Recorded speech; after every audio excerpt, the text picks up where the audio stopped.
Right. Telangana భవన్లో కేటీఆర్ మాట్లాడుతున్నారు. ఇప్పుడు లైవ్లో చూద్దాం. 4000 అవుతుందని అధికారంలోకి వచ్చిన 100 రోజుల్లోనే మహిళలందరికీ నెలకు 2500 చొప్పున ఇస్తామని, అధికారంలోకి వచ్చిన 100 రోజుల లోపలనే మరి తులం బంగారం ఇచ్చి కళ్యాణ లక్ష్మికి అప్పటికే ఇస్తున్న ₹1,00,000 అదనంగా ఇస్తామని, అదే మాదిరిగా మొదటి రోజే 2 లక్షల రుణమాఫీ చేస్తామని, 100 రోజుల్లోనే రైతు బంధును 10,000 నుంచి 15,000 చేస్తామని చెప్పి అధికారంలోకి వచ్చారు. వచ్చి ఇప్పటికి 300 రోజులు దాటింది. ఈ రోజుతో 300 రోజులు దాటింది. 100 రోజుల్లో చేస్తానని చెప్పిన ఒక్క మాట చేయకపోగా 300 రోజులు దాటినా కూడా ఎప్పుడు చేస్తారో కనీసం స్పష్టత ఇవ్వకుండా ఇవాళ అక్కెరకు రాని అక్కెర లేని ప్రజలు కోరుకొని ఏదో కాస్మెటిక్ ఎన్హాన్స్మెంట్ కోసం 1,50,000 కోట్ల రూపాయలు ఖర్చు పెడతాము అంటే, నేను రాష్ట్ర ప్రభుత్వాన్ని, ముఖ్యంగా ముఖ్యమంత్రి రేవంత్ రెడ్డి ఎవరైతే ఈరోజు మున్సిపల్ శాఖ చూస్తూ ఉన్నారో ఆయన సూటిగా అడుగుతా ఉన్నారు, మీరు ఏం ఆశించి చేస్తున్నారు ఈ ప్రాజెక్ట్? దయచేసి చెప్పండి. ఒకవైపు ఏమో ఖజానాలో పైసలు లేవు, లంకె బిందెలు లేవు అని మీరే చెప్తారు. అప్పుల కోసమే అప్పులు కట్టాల్సి వస్తుందని మీ ఉప ముఖ్యమంత్రి చెప్తాడు.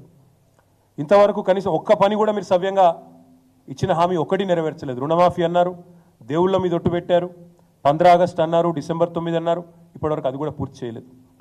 ఒక్క గ్యారంటీ కూడా ఇంతవరకు అమలు చేయలేదు. ఒక్కటంటే ఒక్కటి కూడా అమలు చేయలేదు. 420 హామీలు ఉన్నాయి, ఒక్కటి కూడా ఇప్పటివరకు 10 నెలలు అమలు చేసిన పాపన పోలేదు. ఒక్క కొత్త ఉద్యోగం కూడా ఇవ్వలేదు. కానీ ఈరోజు దాదాపు 25,000 కుటుంబాలను రోడ్డు మీద పడేస్తా, 1,00,000 మందిని నిరాశ్రయులను చేస్తా అని మూసీ బాధితుల పాలిట ఒక కాలయముడిలాగా ముఖ్యమంత్రి గారు మారిపోయినారు. నేను ముఖ్యమంత్రి గారిని ఒకటే అడుగుతా ఉన్నా, మీకు ఎవరిచ్చారు ఈ అధికారం? అసలు తప్పు చేసింది ఎవరు? నేరం చేసింది ఎవరు? శిక్ష ఎవరికి వేస్తున్నారు మీరు? మీరు చూడండి, వాళ్ళ మాటలు వినండి దయచేసి. ఎవరైతే బాధితులు ఉన్నారో, మా దగ్గరకు వచ్చి చెప్తా ఉన్నారో వారి మాట దయచేసి మీరు వినండి, వారి ఆక్రందనలు వినండి. 1994లో మీ కాంగ్రెస్ ప్రభుత్వం ఉన్నప్పుడే మాకు పట్టాలు ఇచ్చారు, మాకు రిజిస్ట్రేషన్లు అయినాయి. అప్పటి నుంచి ఇప్పటి వరకు అక్కడే ఉంటున్నాం. 30-35 ఏళ్ళ నుంచి ఉంటున్నాం, 40 ఏళ్ళ నుంచి ఉంటున్నాం, 50 ఏళ్ళ నుంచి ఉన్న వాళ్ళు ఉన్నాం. కాంగ్రెస్ ప్రభుత్వంలోనే మాకు పట్టాలు వచ్చినాయి, కాంగ్రెస్ ప్రభుత్వంలోనే మా రిజిస్ట్రేషన్లు అయినాయి, కాంగ్రెస్ ప్రభుత్వంలోనే మేము ఇల్లు కట్టుకున్నాం అని చెప్పి వాళ్ళు చెప్తా ఉన్నారు. ఈరోజు వాళ్ళు అడుగుతూ ఉన్నారు, మరి ఆనాడు రిజిస్ట్రేషన్ చేయించుకున్నప్పుడు కానీ, బిల్డింగ్ పర్మిషన్లు ఇచ్చినప్పుడు కానీ, ఆనాడు ప్రాపర్టీ ట్యాక్స్ కట్టించుకున్నప్పుడు కానీ, మాకు కరెంటు కనెక్షన్ ఇచ్చినప్పుడు కానీ, మంచినీళ్ళ బిల్లు కట్టుకున్నప్పుడు కానీ ఆ రోజు లేని అభ్యంతరాలు ఈ రోజు ఎందుకు వస్తున్నాయని వాళ్ళు అడుగుతున్న సూటి ప్రశ్నకు ప్రభుత్వం దగ్గర సమాధానం ఉందా అని నేను అడుగుతాను. రెండవది, ముఖ్యమంత్రి గారు ఒక మాట అర్థం చేసుకోవాలి. అసలు ఒక పేద మధ్యతరగతి కుటుంబానికి ఇల్లు అనేది జీవితకాలం వాళ్ళు చేసిన కష్టానికి ప్రతిరూపం. ఇల్లు అనేది ఒక ఇమోషన్.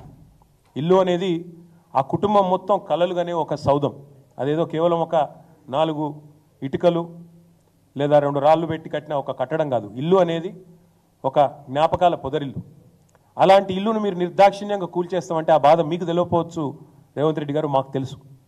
మా కుటుంబం స్వయంగా కేసీఆర్ గారి కుటుంబం ఒకసారి కాదు 2 సార్లు డిస్ప్లేస్ అయ్యాం మేము. మా నాయనమ్మ ఊరు పోసాన్పల్లె అని అప్పర్ మానేర్ డ్యాంలో 1940లో మునిగిపోతే అక్కడి నుంచి తట్టాబుట్టా తీసుకొని మేమంతా చింతమడకకు వచ్చింది మా కుటుంబం. మా అమ్మమ్మ ఊరు, మా అమ్మగారి అమ్మ ఊరు, మొన్న మిడ్మానేర్లో మా ప్రభుత్వం వచ్చిన తర్వాతనే 2014 తర్వాత మా అమ్మమ్మ గారి ఊరు కూడా మునిగిపోయింది. మా జ్ఞాపకాలు, ఆ ఇల్లు అన్నీ అక్కడే పోయినాయి. సో ఒకసారి కాదు 2 సార్లు డిస్ప్లేస్ అయిన ఫ్యామిలీ మాది. మాకు తెలుసు ఆ బాధ ఎట్లుంటుందో తెలుసు. ఒకసారి నిర్వాసితులుగా మారితే ఆ ఊరితో అల్లుకున్న జ్ఞాపకాలు కానీ, ఆ ఇంటితో అల్లుకున్న కొన్ని ఆశలు, ఆకాంక్షలు కానీ ఎట్లుంటాయో మాకు తెలుసు. మీకు తెలియకపోవచ్చు రేవంత్ రెడ్డి గారికి. ఎందుకంటే మీలాగా అయాచితంగా లకీల్రాలో వచ్చినట్టు ధన్మనే ఊడిపడలేదు ప్రజలు. పాపం కష్టపడి, ఇదే మీ కాంగ్రెస్ ప్రభుత్వమే, ఇలా మీరు ముఖ్యమంత్రి కావచ్చు కానీ గతంలో మీ కాంగ్రెస్ ముఖ్యమంత్రులు ఉన్నప్పుడే అన్ని అనుమతులు తీసుకొని కట్టుకున్న ఇండ్లు ఇవి. 20, 30, 40 ఏళ్ళ కష్టంతో, రెక్కల కష్టంతో కట్టుకున్న ఇండ్లు. పట్టాలు ఉన్నాయి, రిజిస్ట్రేషన్లు ఉన్నాయి, ఇంటి నెంబర్లు ఉన్నాయి, కరెంటు బిల్లులు ఉన్నాయి, నల్లా బిల్లులు ఉన్నాయి. అన్ని అంటే చట్టరీత్యా అన్ని రకాలుగా న్యాయమైన పూర్తి స్థాయిలో ప్రభుత్వం గుర్తించిన ఇండ్లు. కానీ దాని మీద ప్రచారం ఎట్లా చేస్తున్నారండి? ఇవాళ నేను చూస్తూ ఉంటే సోషల్ మీడియాలో కాంగ్రెస్ వాళ్ళు ఆ కనుగోలు గారు ఏదో కొత్త టీం పెట్టిండట 500 మందిని పెట్టి ప్రచారం ఎట్లా అంటే వీళ్ళంతా ఆక్రమణదారులు, వీళ్ళందరూ కూడా ఎఫ్టీఎల్లో కట్టిండ్రు, బఫర్ జోన్లో కట్టిండ్రు. అంటే మరి ఇన్ని రోజులు గుడ్డి గుర్రాల పనులు తోమిరా మీ ప్రభుత్వాలు, గతంలో కాంగ్రెస్ ప్రభుత్వాలు? 50 ఏళ్ళ మీ నిర్వాహకమే కదా ఇవాళ వాళ్ళందరూ ఇంత అవస్థలు పడ్డానికి కారణం. 50 ఏళ్లలో ఎన్నడన్నా పట్టించుకున్నారు? ఇగో ఇది 2016లో మా ప్రభుత్వం వచ్చిన తర్వాత ఫస్ట్ టైం హైదరాబాద్లో చెరువులు, వాటి యొక్క ఎఫ్టీఎల్లు, వాటి బఫర్ జోన్లు డ్రా చేస్తూ ఫస్ట్ టైం ఒక జీవో ఇచ్చిన ప్రభుత్వం మా ప్రభుత్వం 2016.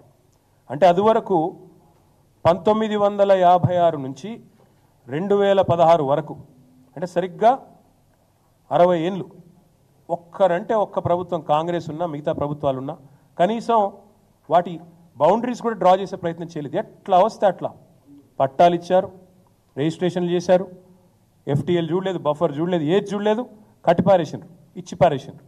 ఈరోజేమో ఇప్పుడు 2024 సంవత్సరంలో వచ్చి మీరు ఆక్రమణదారులు, మీరు తప్పు చేసిండ్రు. నేను అడుగుతా ఉన్నా, మీకు దమ్ముంటే చేత అయితే మొదలు ఎవరైతే పర్మిషన్ ఇచ్చిండ్రో వాళ్ళ మీద చర్య తీసుకోవాలి. హైకోర్టు కూడా అదే చెప్పింది కదా. ఎవరైతే పర్మిషన్ ఇచ్చిండ్రో ఆనాడు, ఎవరైతే అధికారులు, ఎవరైతే ఆనాడున్న ప్రభుత్వాలు, ఎవరెవరైతే ఈ ఆక్రమణలను, మీరు ఈరోజు ఆక్రమణలు అంటున్నారు కదా, వాటిని ప్రోత్సహించిన వాళ్ళు ఉన్నారో మీ ప్రభుత్వాలే గతంలో, వాళ్ళ మీద చర్య తీసుకో. ఎందుకు మరి మేము 2016లో వచ్చి ఈ జీవో ఇచ్చేదాకా ఎందుకు మీ ప్రభుత్వాలు ఎన్నడూ పట్టించుకోలేదని నేను అడుగుతా ఉన్నా. ఇవన్నింటికి మించి లక్షలాది మంది జీవితాలు అంధకారం చేస్తా అంటే ఒక మాట అడుగుతా ఉన్న ముఖ్యమంత్రి, నేను మీ ప్రాధాన్యం ఏంది అసలు? ప్రజలకిచ్చిన మాట నిలబెట్టుకుంటావా? ప్రజలకిచ్చిన మాట ఏంటిది? మీరు రైతులకు రైతు భరోసా అన్నారు, రైతు కూలీలకు నెలకు 1000 రూపాయలు ఇస్తా అన్నారు, ఆటో డ్రైవర్లను బాగా చూసుకుంటాం నెలకు 1000 రూపాయలు ఇస్తా అన్నావు, మహిళా సోదరిమణులను కోటీశ్వరులను చేస్తా అన్నావు, నెలకు 2500 అన్నావు. అది ఏది చేయకపోగా దానికి దేనికి పైసలు లేవట. దానికి మాత్రం పైసలు లేవు, చేతులు రావు, మనసు రాదు. కానీ 1,50,000 కోట్లు ఒక మూసీ ప్రాజెక్టు. నేను ఒకటి అడుగుతా ఉన్నా, మూసీ ప్రాజెక్టు విషయంలో ముఖ్యమంత్రి గారు చెప్పాలా. మేము కూడా మొత్తం దేశంలో ఉండే అన్ని వివరాలు తెప్పించినాం. ఇగో ఇది నమామి గంగే యొక్క ఇగో డిపిఆర్ ప్రాజెక్టు వివరాలు మొత్తం, అసలు దాని మొత్తం ప్రాజెక్టు యొక్క పూర్వాపరాలు ఏంది, దాని కథ అనేది నేను కూడా అవుట్ ఆఫ్ క్యూరియాసిటీ తెప్పించిన. ఏంది అసలు నమామి గంగే ఏంది? 2400 కిలోమీటర్ల గంగా నది ప్రక్షాళన కోసం కేంద్ర ప్రభుత్వం స్టార్ట్ చేసింది ఈ కార్యక్రమం నమామి గంగే. 2400 కిలోమీటర్లు మొత్తం కలిసి దానికి పెట్టిన బడ్జెట్ ఎంతో తెలుసా? 40,000 కోట్లు. 2400 కిలోమీటర్ల గంగా నది కోసమేమో 40,000 కోట్లు. కానీ 55 కిలోమీటర్లలో జరిగే మూసీ సుందరీకరణ కోసం మాత్రం ఈ ముఖ్యమంత్రి గారు చెప్తారు 1,50,000 కోట్లు ఖర్చు అవుతుందంట. దీన్ని స్కామ్ అనకి ఏమనాలి మరి మేము? దీని వెనకాల ఉన్న మతలబేంది చెప్పాలి కదా. ఇంకొక మాట కూడా రేవంత్ రెడ్డి గారు చెప్పాలి. అనుమతులు ఇచ్చిన ఇండ్లను కూల్చడం అంటే ఇది ప్రభుత్వానికి తన వ్యవస్థ మీద, తన యంత్రాంగం మీద, తన పరిపాలన మీద తనకే పట్టులేని తనానికి నిదర్శనం కాదని నేను అడుగుతా ఉన్నా. ఇంకొక మాట కూడా నేను రేవంత్ రెడ్డి గారిని అడుగుతా ఉన్నా. కూల్చాల్సి వస్తే, and I'm saying this as a minister who worked in municipal department for 8 years, 8 ఏళ్ళు మున్సిపల్ మినిస్టర్గా నేను పనిచేస్తున్నాను.